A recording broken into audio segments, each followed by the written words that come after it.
How to get a free trial of GoDaddy services. GoDaddy offers a free trial for its website builder, allowing users to design, customize, and publish a website without any initial payment. This is an excellent way to test its features before committing to a paid plan. Step 1. Visit the GoDaddy website builder page. Go to the GoDaddy official website and navigate to the website builder section.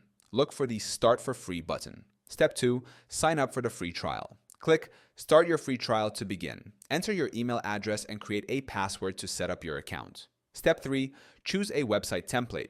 Browse the available website templates and select one that suits your needs. The templates are customizable, allowing you to personalize the design. Step 4. Customize your website. Use the drag and drop builder to add text, images, videos, and sections. Explore available features like online store integration, SEO tools, and social media links. Step 5. Preview and publish your website. Before publishing, preview how your website looks on desktop and mobile devices. Click Publish to make your website live on a GoDaddy subdomain. Step 6. Upgrade to a paid plan, if needed. If you want to connect a custom domain or access premium features, you'll need to upgrade.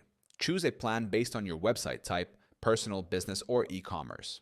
Step 7. Manage or cancel before the trial ends. If you decide not to continue, you can simply let the trial expire without any charges. If you upgrade, GoDaddy will charge you according to the selected plan. By following these steps, you can explore GoDaddy's website builder for free and decide if it meets your needs before making a purchase.